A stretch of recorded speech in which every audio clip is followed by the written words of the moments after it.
Lokati here. Today we're going to be talking about Bow Slayer. Bow Slayer is a really phenomenal ranged build for Slayer, which is king of the season.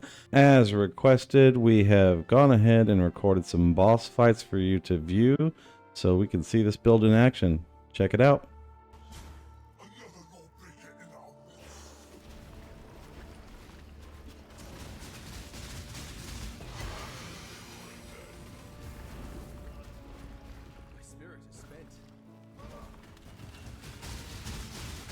Yo, Drox, instant melted.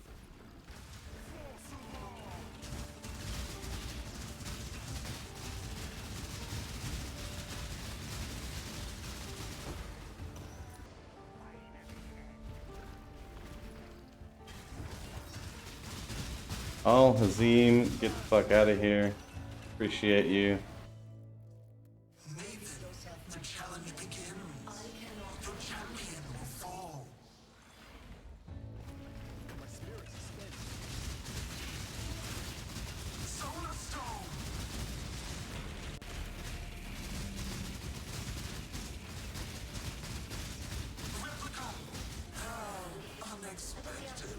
We have Bow Slayer set up in both an early, mid, and high budget, just like typical. Early budget probably costs you less than a div to get into. Mid budget costs you less than 10 div to get into, plus a craft on the bow, which is not a complicated craft. And then high budget, of course, is much more expensive. So we'll start off going into the early budget first.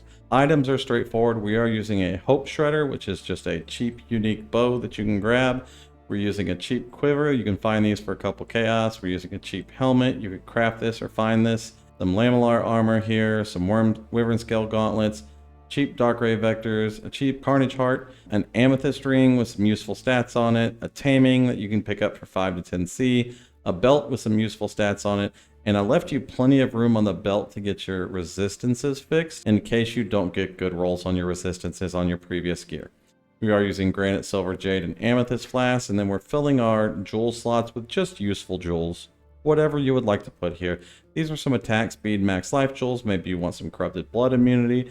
Anything that you want to put in here that just helps your character out. You can also use this to help flesh out resistances or stat requirements and things like that as you need. As far as skills go, we are using Mana Forged arrows and snaring arrow, blink arrow for movement, and blood rage for attack speed and frenzy charges. We are using Determination along with Molten Shell. Technical difficulties. Determination, Molten Shell, Cast with Detonation, and Wrath are our auras at the low end. We are using Precision and Arrogance here. And we are using an Artillery Ballista for additional single target damage and Tornado Shot for single target and clear. Now, you may consider greater multiple projectiles if you want more clear, or you can use elemental damage with attacks if you want more single target out of your Tornado Shot here.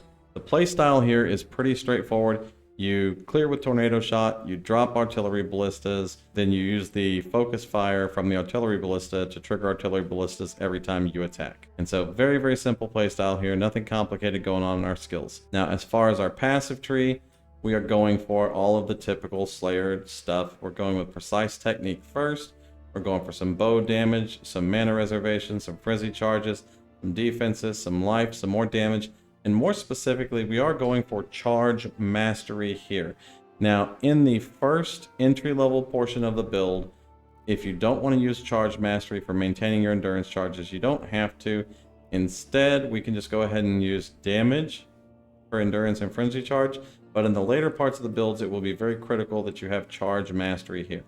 And Charge Mastery, or Charge Duration here. And Charge Duration is going to allow us to generate endurance charges through the implicit on our armor, which we can get for very, very cheap. And then those endurance charges can be maintained through both the low budget of the build and into Arns with the higher budgets in the build. And we'll talk about that as we go. Other than that, we're getting life, we're getting some elemental damage, life, we're getting more frenzy charges, more gems. We are getting an additional bow attack here, along with bow mastery here for increases and reductions to projectile speed will apply to our bows. Now here, if you are having any accuracy issues, you can come over here and take some accuracy on your bow right here so that you can make sure your accuracy is always above your life. We are taking piercing shots and multi-shot, forces of nature with inversion, so we're not using any penetration on the build. And then we're taking Revenge of the Hunted and Evasion Mastery just to have a little bit of spell suppression accessible in the build here. Up here on Mark Mastery, we are taking a chance to gain Frenzy charges when we hit a marked enemy. Leech for our Instant Leech and Mana Leech here. More Life and Life Mastery here, as long as your armor does not have any life mods on it. And then Frenzy charges and another gem slot right up here. Now, whenever you're shifting over to the mid-budget build, the first thing that you're going to want to is upgrade to a Yoke, an Interrogation, then a Ralakesh, and an Arns. And they go together. The Yoke goes with Interrogation, Ralakesh goes with Arns. We're also going to be adding in an Impossible Escape Jewel to help preserve some points on the tree, and a Lethal Pride Jewel to give us some additional damage in the build. Now, over on our tree here, you can see very few changes in the tree. We pull out a Precise Technique, we shift our life down here. We are picking up some more spell suppression so that we have more access to spell suppression, and we are running a Secrets of Suffering Interrogation and a Cluster Jewel with Martial Prowess, Feed the Fury, and Calamitous. Now, if you cannot get one with Calamitous on it because it's too expensive, you can just get a Martial Prowess and a Feed the Fury. It'll just cost you one more skill point to use that Cluster Jewel. Now, up here, we are taking, again, Revenge of the Hunted for life and evasion. We are not getting spell suppressed from this, but we don't care. It's still a really, really good note. Inversion up here as well, and most everything else is the same. We shift over to King of the Hill for some additional crit because we do switch over to a crit-based build on this character. And as you can see, our damage goes from about 1.5 million to 14 million on the mid budget here. Our items also change. We do need to craft an Ellie bow. Now this Ellie bow right here that we have crafted is a T3, T3, T3 with attack speed. This is dirt cheap to buy on the auction, probably 1 chaos in the auction house for this. You can get a much better bow than this. We are crafting on increased critical strike chance with strength and intelligence, and then a rune craft for lightning. But this is also a very easy bow to craft yourself, so nothing complicated here. We are using a spike point quiver. We're looking for bow attacks, fire an additional arrow as the most important thing, and then just fill it with stuff that does damage. The spike point just helps us get our crit up because we are not hitting very hard in the mid-budget build relative to what it takes to put a big brittle ailment on the target, and so we need some bolstering of the crit here.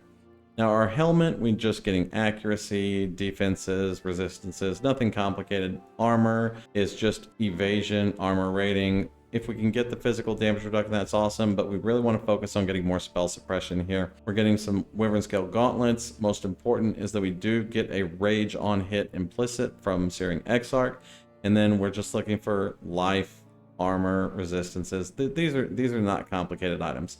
Ralakesh, Yoke of Suffering, it's important that we get at least a 9% increased damage for each type of element yoke, and we are anointing with Disciple and Yielding in every version of the build. And then we, again, an amethyst ring with resistances. Now these are craftable. Grab a fractured base amethyst ring with either elemental damage with attack skills or flat elemental damage on it, and then just slam a critical strike multiplier essence into it over and over and over until you get life and resistances. I think it took me 7 essences to craft this ring. Very, very straightforward. Down here, we are running a Taming again and an Arn's Anguish, which we're utilizing with brutal charges. Again, to keep the brutal charges going 100% of the time through the map, we're running charge duration. And on our armor, we want to make sure that we are running the 1 endurance charge per 15 seconds. Go ahead and add that in here. So on our armor, we're going to influence it, Searing Exarch, Eater of the Worlds, and the implicit that we want here is going to be endurance charge. And we only need the very basic ones. They're like 150 per chaos. It's like 50 to 150 per chaos on these cheap embers, so that we can get that slammed on there. And then on our Eater of the World implicit on here, we have a little bit more flexibility. You can take any of these fizz damage taken as elements. If your chaos damage is maxed, you can use that. But we'll take some sort of fizz damage taken as an element just to get our defenses bolstered up a little bit more. Our flasks remain unchanged, and then our jewels, we're going to get a Corrupted Blood Immunity jewel, and then the Interrogation, the Lethal Pride, and the Impossible Escape. Now, once you're at this point, you do need to get a Lethal Pride. All you do is open up the spreadsheet, import your character. I have a video on how to do that, and then you hit Find Timeless Jewel. This will be filled in. Double damage is all we care about, and you hit Search, and you pick one of these. Copy trade URL, paste it in, buy one. They're usually going to be 1 to 2 div, not very expensive to get access to this tool. Now, once we are completed with our mid-budget build, we are going to step up into the high-budget build version of it. And here we're running a synthesized bow with +1 max frenzy charges on it, The bow itself is relatively cheap right now. I bought one for 15 chaos. The craft, however, not so easy. We do have the option of recombinator crafting this, but really the only way to craft this bow is to slam essences until you get double T1 or T1 T2 with your essence T1, and it just takes time and money. But it's an absolutely monster bow, and it's worth it. Once you're done with that, you're gonna harvest, craft, reroll speed, and then veiled orbit into a global crit strike multiplier, and then craft on strengthen it plus crit chance. This bow is not cheap, but the high budget build is not designed to be cheap. High budget build is not designed to be cheap because the high budget build does 131 million damage. So we are looking at some of the best items that we have right here. Broadhead quiver over here, which is just more damaging stats. More specifically, include a bow's fire an additional arrow. A haunted bassinet here with some chaos res, and we're going to do an abyssal craft on this. It's a little bit of a challenging craft to do, but the abyssal socket is absolutely worth it, and we're going to get an abyssal socket with lots of elemental damage to bow attacks. Then we have our conquest lamellar here, which we'll have a video on how to craft these items as well, but you want to make sure that you get that endurance charge and the fizz damage taken from hits and your spell suppression. And this is a double life. Double life armor is very, very strong for survivability, especially late in the game. On our gloves, these are crafted gloves with an incursion mod and a damage while leeching betrayal mod already on them. Then we have Ralakesh's boots again. We can go ahead and get a Ralakesh boots with better implicits on it. And this POB will be updated as we're figuring out the higher tier and the mid and the lower tiers as well. Yoke of Suffering, a Nimis for returns, a Taming for more damage, and Arns for more damage. And then we're running Dying Sun for Genesis, a Silver Flask, a Diamond Flask, and a Granite Flask. We are running, again, a Corrupted Blood Immunity Jewel here, an Interrogation, a Cluster Jewel just like before, a Lethal Pride, and an Impossible Escape. Again, not a lot of changes in the tree. The high budget tree is almost identical to the low budget tree. Keep in mind that we are taking a big advantage of that Impossible Escape to get both piercing shots and multi-shot without having to spend the extra points to get there. And so make sure you're including that. Other than that, build is pretty straightforward and fun. If you have any questions over anything, please come by Twitch and talk to me. I am happy to help you with your build, and I need a lot of feedback on these builds so that we can continuously improve them. This is an incredibly tanky bow slayer build. In the low budget on this build, we are running a 3600 life, 12k fixed hit, 31k effective hit point pool. On the mid budget build, we're running a 24k fizz hit, a 91k effective health pool. And you can see here on our skills, we are not including Molten Shell. We're not including Molten Shell in our builds when we're looking at them, which puts us at a 15k fizz hit and a 44k effective health pool. And then same thing on our high budget build here. We are running a tanky build, so we need to make sure that we're not including any fuzzy math in here. So we will come in, and we're not even running Molten Shell in the high budget build because we're running the Abyssal as well. But 23k max fizz hit, 80k effective health pool. Very, very, very strong stats for a bow build who is lacking a lot of defenses that a melee build would normally have. And so again, if you have any questions or feedback, or you want some ways to improve your character, come by my Twitch. We'll look at you on an individual basis, see what we can do to improve it. And if we discover any insights in that process, we always go back and update the POB continuously to make sure that the best information is available all the time in the POB. Now, if you're curious about the character that did the build guide video that you watched, this character is 27 million DPS. Now, we don't have any fudgy configurations in here. We do run an interrogation down here, which allows us to afflict the embrittled, the sapped, and the shocked. We have skitterbots, which allows us to do the chill and shock, sap, brittle, and scorch from the interrogation. We are bleeding, we are poisoning. These are all real numbers, nothing fuzzy here. Now for the artillery ballista number right here, 10. The way artillery ballistas work is they fire out a line of arrows that are going to hit the target. On the average, against a single target, normal sized creature, you're going to hit 2 to 3 arrows on that target. We have 5 artillery ballistas going. 5 times 2.5 is 12.5, but we're rounding down to 10 for variance. And so sometimes you're going to do more damage than this. All the times you'll do at least this damage relative to what the POB is showing, as long as you have your artillery ballistas up and as long as you're doing damage to the boss. And so this count right here is for the number of arrows that are hitting the target. We've got 5 ballistas, each hitting with 2 to 3 arrows.